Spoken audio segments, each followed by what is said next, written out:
Jambo artist. Today we are going to be doing a little video tutorial focusing on our fabric arts activity that we were supposed to do last week, but now we're going to do it this week in a video tutorial. It's going to be very quick and I will show you just a few examples, give you some ideas, and then you can just run with your own creativity on this one. Just a quick recap. We have been looking at the elements of art through the African lens, and we have completed the 7 elements. And I will just spotlight my video just to show you what we've been doing.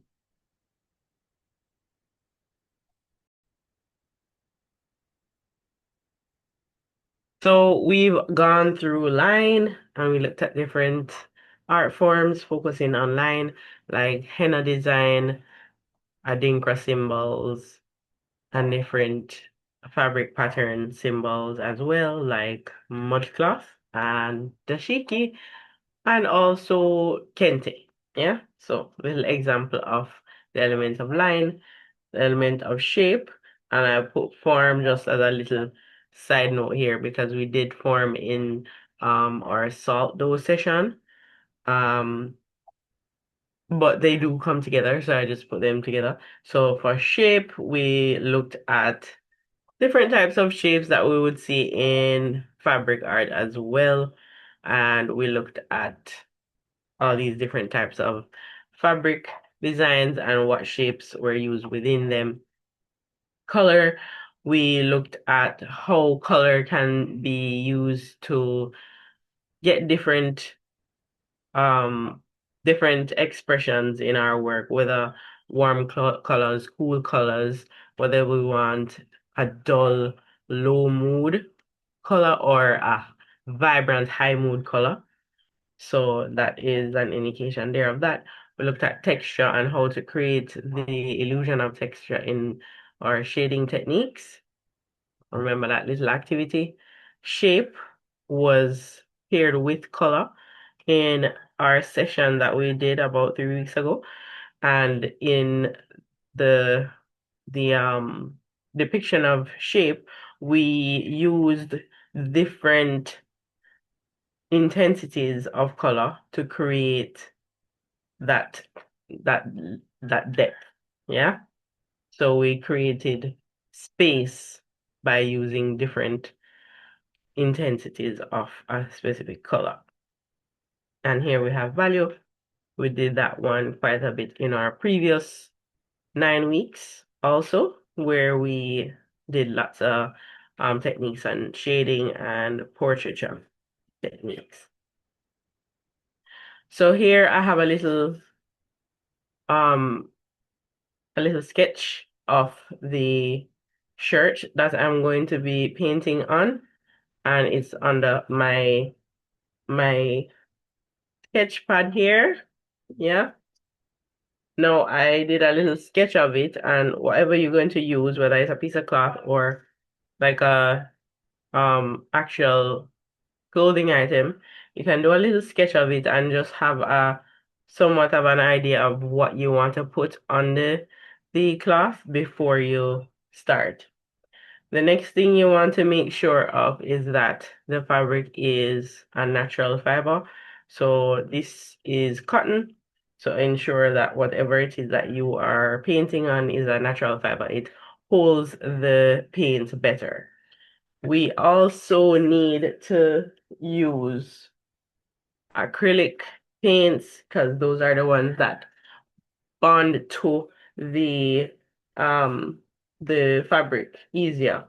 So I have some acrylic paints here of different colors, similar to the colors I was using in my sketch pad for the examples I wanted to create.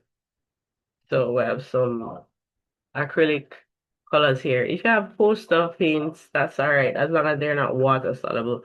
It should last some amount of time on the fabric after washes. Also, you need to make sure that you have some kind of plastic or waterproof surface in between your um your garment because you don't want to be painting, and then the paint sticks to the other side of the fabric of the shirt. So imagine I paint now and the paint is like, damp, wet.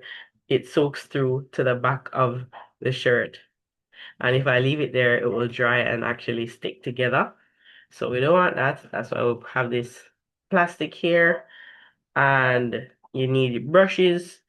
Because I recently moved, I have not located my brushes yet. I do have acrylic markers, so that's what I'm going to use in its place. You are also going to need to iron the fabric at the end of creating your design. Okay? So we're going to look at a few symbols and then we're going to start doing our artwork.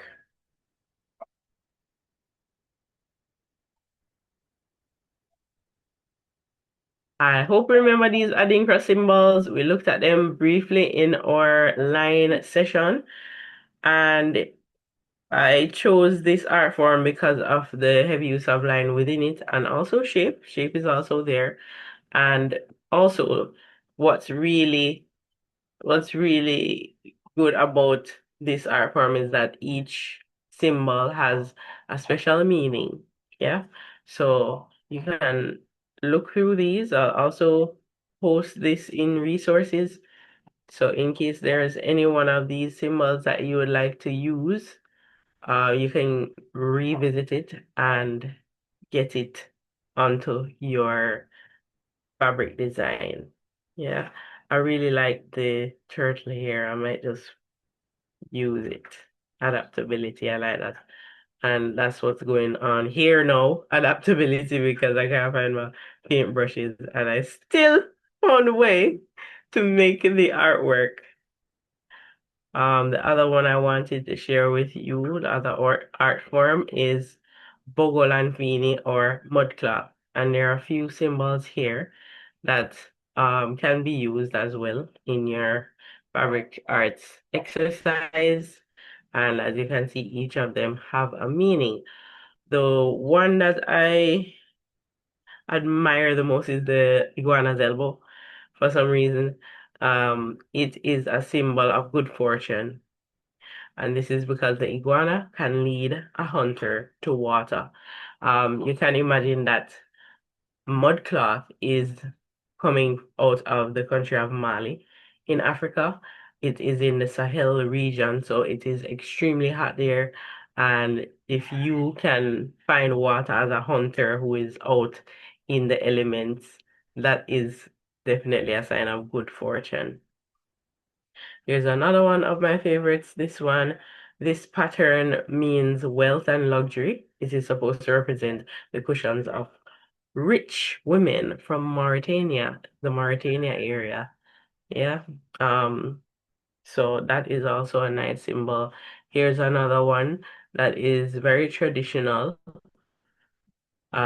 This one is the design represented the spindle that weaves the fabric, that creates the fabric. So the um the cotton, natural cotton fabrics that are used to create original Pogolan beanie. So there you go.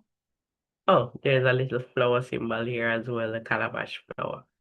So quite a few as well. I will share this chart as well. So you can use it if you like to.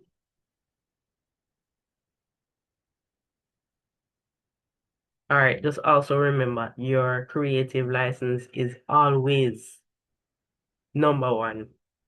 So I showed you a few examples and some ideas, but please do apply your own creativity and just go with how you are led to create. All right, we're going over to the fabric tag.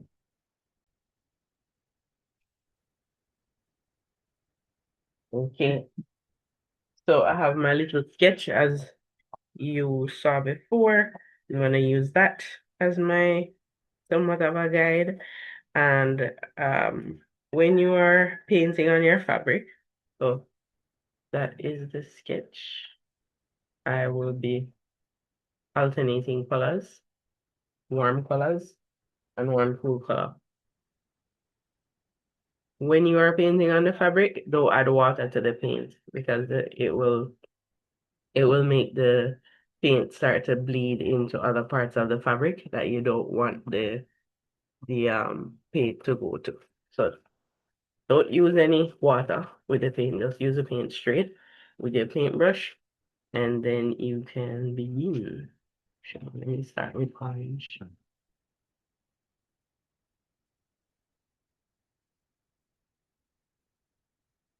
So you're dipping your paint in your brushes in your paint, and you can begin to put your designs on.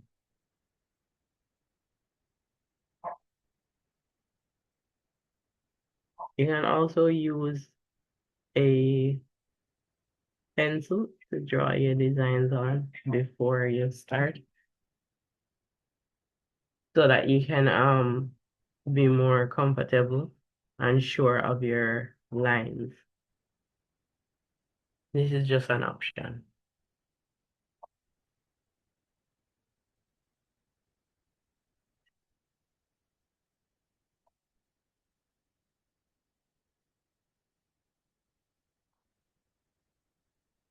So as I said, these are acrylic markers.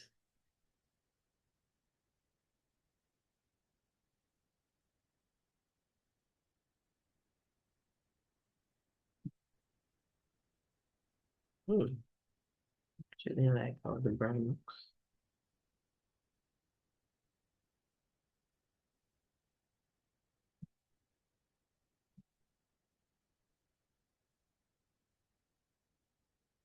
So you can continue on with creating your design. And I will now skip to what to do when you're done painting your design.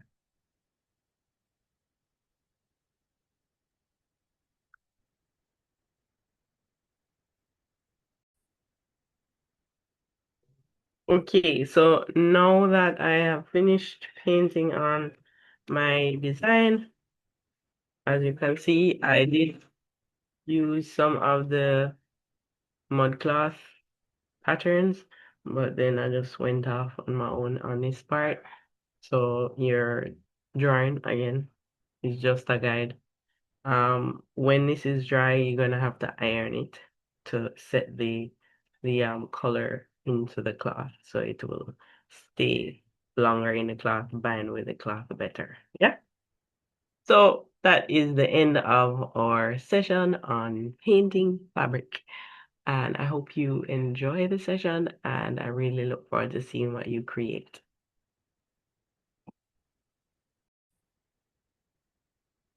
Have a beautiful weekend with your family, and I look forward to seeing you all next week. Bye.